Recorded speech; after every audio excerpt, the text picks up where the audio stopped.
Bien, lo último que habíamos visto la clase pasada era el método de las incógnitas estáticas, que lo que hice fue darle un carácter y una explicación totalmente general y aplicable a cualquier tipo de solicitación. Pero, y lo que les dije es que en definitiva nosotros hacemos todo este procedimiento para, en definitiva, plantear unas ecuaciones que las denominamos ecuaciones de compatibilidad de los desplazamientos. Y les dije, recuerden que compatibilidad es una palabra que lo que significa es coincidencia en tiempo y espacio de algo. En nuestro caso, el tiempo acá no nos interesa, sí nos interesa el espacio, y entonces lo que en definitiva está diciendo es que el giro en un determinado sistema, que era el sistema H, que era el sistema hiperestático, iba a ser igual, es decir, iba a coincidir con la suma de los giros en otros dos esquemas estructurales. Esos otros dos esquemas estructurales eran los que denominamos con el cerito, que los denominamos sistema fundamental, y que además iba a ser la suma de esos dos giros. Podían ser los giros, podían ser los desplazamientos verticales, podía ser un giro relativo, un desplazamiento relativo, ya sea vertical u horizontal, o lo que uno quisiera. ¿Entendido? Entonces, en definitiva, era un problema en el cual tenía 4 incógnitas estáticas, podía plantear 3 ecuaciones de equilibrio, y me quedaba una cuarta incógnita sin poder plantearla o resolverla. Con lo cual, al agregar una de cualquiera de estas 3 ecuaciones, no necesariamente tengo que plantear las 3, elijo una de todas ellas, la que me resulte más cómodo, la que quiera hacer, y esa es la que me permite justamente plantear otra ecuación en donde interviene una de esas 4 incógnitas.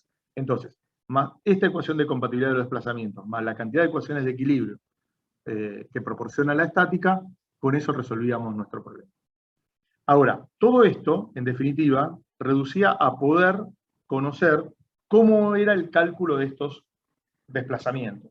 ¿Estamos de acuerdo? ¿Cómo era el cálculo de estos desplazamientos? Y eso dijimos que era a través del teorema de los trabajos virtuales. Y eso es lo que quiero explicarle rápidamente ahora, y solamente aplicado ya a esfuerzos axiles, simplemente por una cuestión de que, bueno, después más adelante lo vamos a ver para el resto de los esfuerzos. Entonces, dicho esto, no sé si a ustedes les quedó alguna duda o algo que me quieran preguntar mientras yo voy.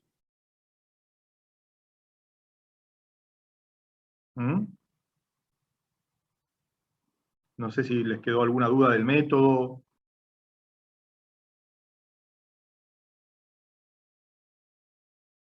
Por mi parte no, profe.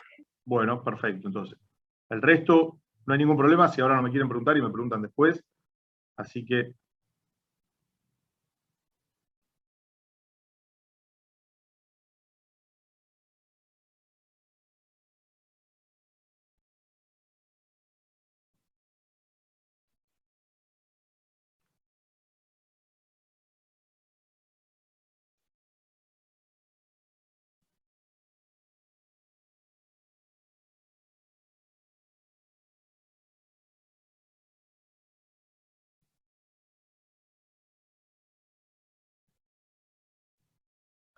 Bueno, muy bien. Este sería el título.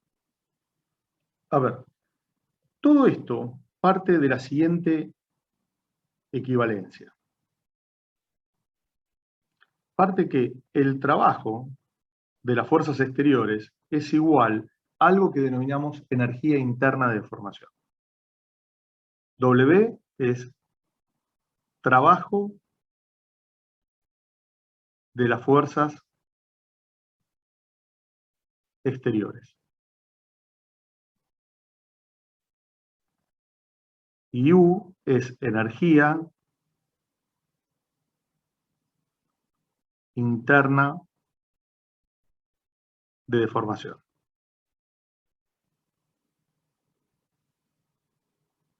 ¿Estamos de acuerdo? Parte de esta equivalencia. Esta equivalencia es un principio que justamente se denomina principio de equivalencia. Y que, obviamente, si alguien lo quiere entender, se desprende del primer principio de la termodinámica.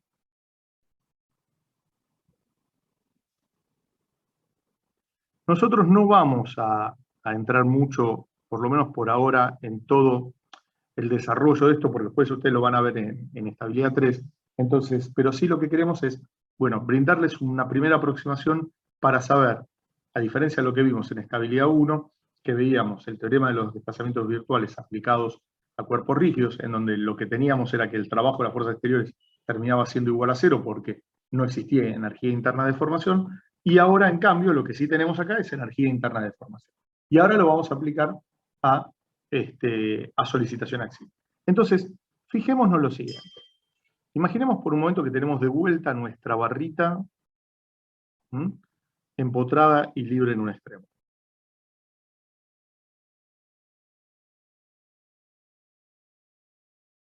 Empotrada y libre en el extremo, donde este es el eje X, en donde conocemos el módulo de elasticidad longitudinal, el área de la sección, la forma.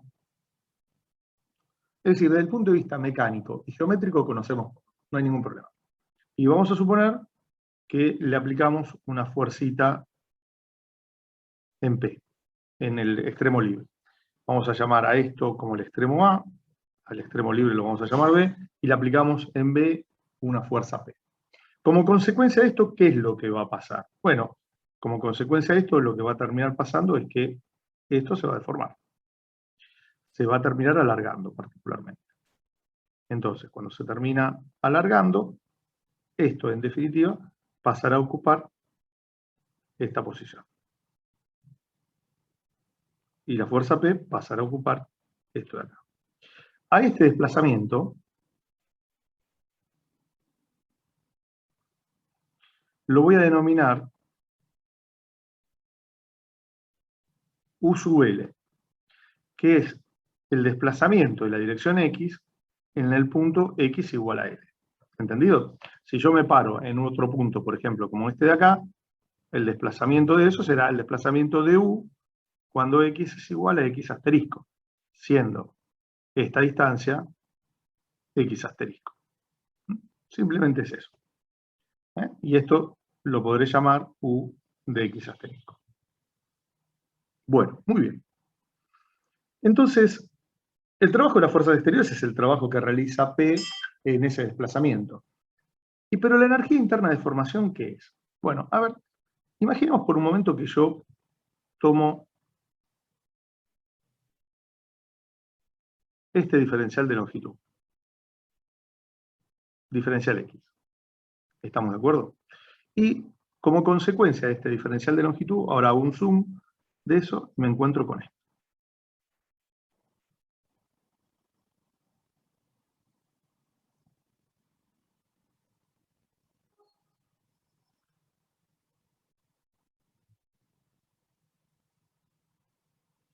Esto va a estar solicitado internamente a un esfuerzo normal, que en el mejor de los casos va a ser una función de X. Como consecuencia de esto se va a terminar alargando, este diferencial de longitud. Supongamos que la sección superior la tomo como fija y acumulo todo el desplazamiento hacia abajo. Bueno, me voy a encontrar con algo como esto.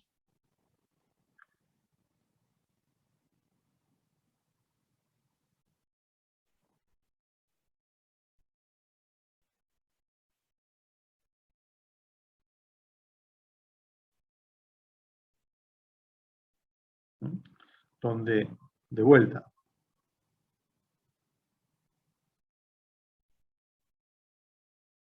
esto es perdón, ya lo estaba escribiendo mal, el diferencial de X, y esto es una variación de ese diferencial de longitud. Y obviamente el equilibrio, como siempre, se alcanza a la posición deformada.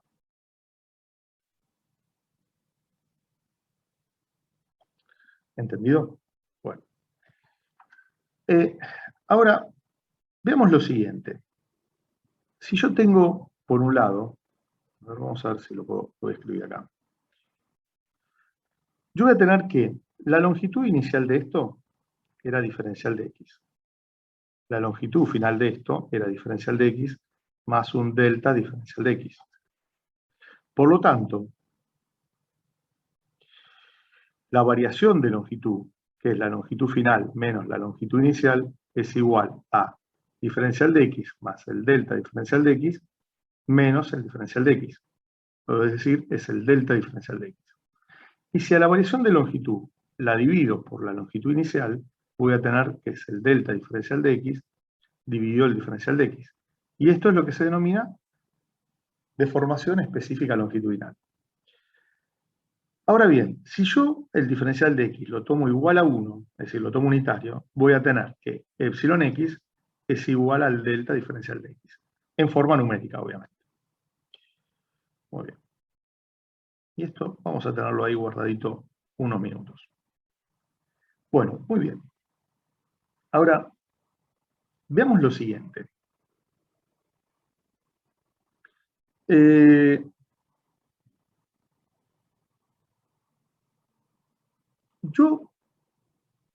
Fíjense que este esfuerzo normal que yo tengo ahora acá, produce una variación de longitud en ese diferencial de x. Por lo tanto, yo puedo decir, en definitiva, que, fíjense, ese variación, ese producto, vamos a escribirlo acá, ese producto de n por el delta diferencial de x, en definitiva, es como una variación del trabajo de las fuerzas interiores.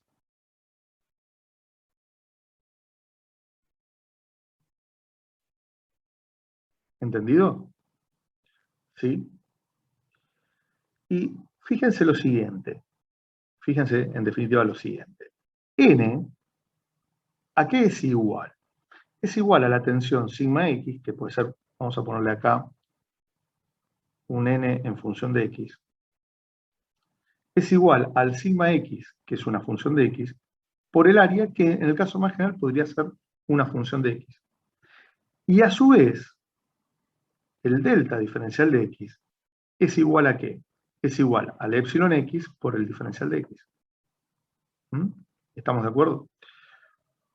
Con lo cual, yo puedo reemplazar a este n por el delta diferencial de x por lo siguiente. Sigma x de x por el área por epsilon de x por diferencial de x. Y a esto lo voy a llamar energía interna de deformación diferencial, o una diferencial de energía interna de deformación. Que si yo quiero la energía interna total, voy a tener que hacer ¿qué? Integrar esto. ¿En dónde? En toda la longitud de la barra.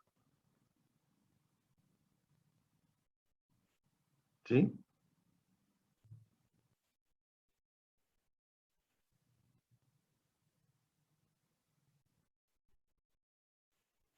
Bueno, con la única que esto lo voy a denominar ahora diferencial de n, que es la variación del cambio de longitud interna. Entonces, la energía interna de deformación va a ser igual a esto, a n por diferencial de n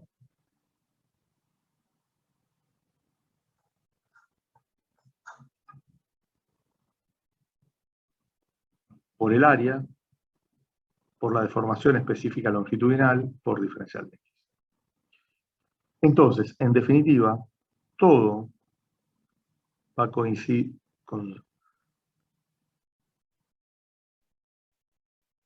consistir en poder determinar esta energía interna de deformación. En el caso de que uno esté trabajando con sistemas elásticos y proporcionales, es decir, ¿esto qué significa? Que es válida la ley de Hooke.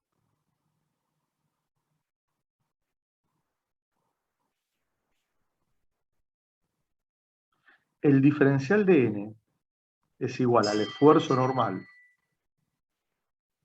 sobre el módulo de elasticidad y dividido el área por diferencial de x, tal como vimos en la clase pasada. En ese caso, la energía interna de deformación me va a quedar como n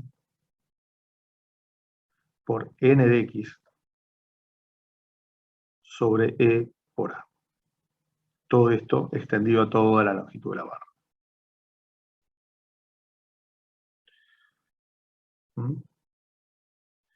Bueno, no sé si me expliqué. Y ahora vemos directamente un ejemplo de aplicación de esto para que ustedes lo tengan un poquito claro. Lo vieron esto en la teoría, en la práctica, perdón, ¿no es así? Sí, lo vimos. Bien, perfecto. Entonces, simplemente para repasarlo y ver muy rápidamente, ustedes tengan en cuenta que si uno tiene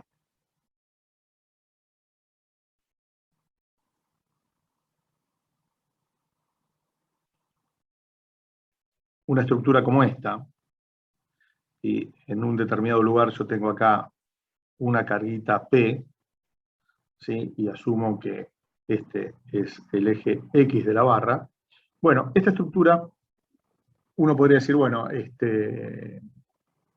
es una estructura que en el plano puede tener 3 grados de hiperestaticidad, pero como todas las cargas son colineales, los momentos y los esfuerzos de corte van a ser nulos, entonces lo único que me queda es un grado de hiperestaticidad y lo único que tendría que plantear es el esfuerzo normal. Entonces yo esto, en definitiva, lo descompongo en la suma de 2 esfuerzos, tal como vimos la clase pasada, que sería esto de acá.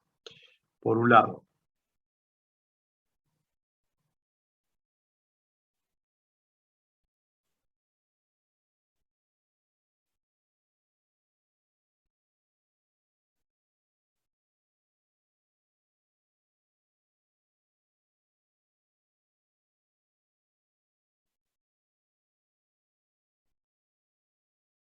lo único que le puse fue A, B y C. Entonces, acá voy a considerar como incógnita hiperestática este esfuerzo de acá, que es mi incógnita, la voy a llamar x1 raya, que vale más 1, y que en definitiva, después esto lo voy a multiplicar por el verdadero valor de x1. ¿Entendido? Eso va a ser en definitiva esto, donde x1, en definitiva, es la reacción en el eje x en C. Esa es en definitiva la incógnita. Esto es la aplicación del método de las incógnitas estáticas. ¿Sí? Entonces, recuerden que uno pasa de acá hasta acá a través de los siguientes principios.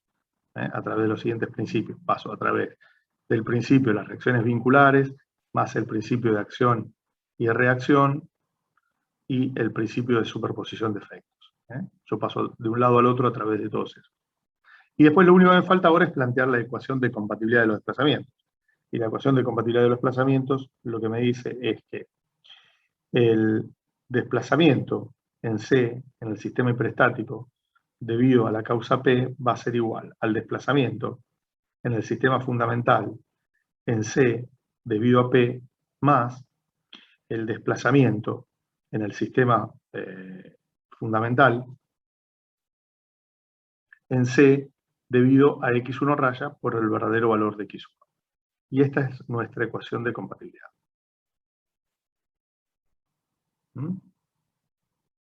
En donde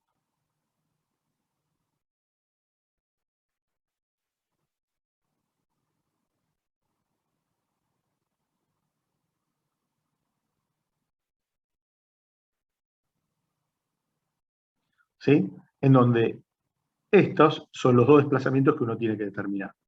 Y además, como el desplazamiento en C en el sistema hiperestático debido a P es igual a 0, todo lo otro también es igual a 0.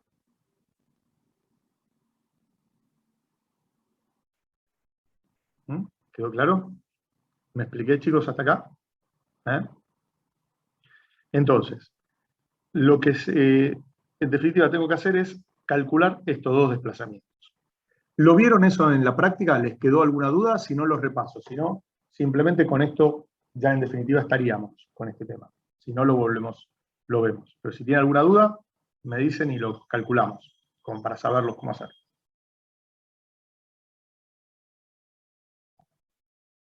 No tengo problema, son 2 minutos más. Corte no hace falta. No hace falta, ¿no? Bueno, perfecto. Bueno, muy bien. Listo. Terminado solicitación axil, vamos entonces a empezar con solicitación por flexión. ¿Sí? Lo que sí, paro ahora un minutito de grabar, así me quedan como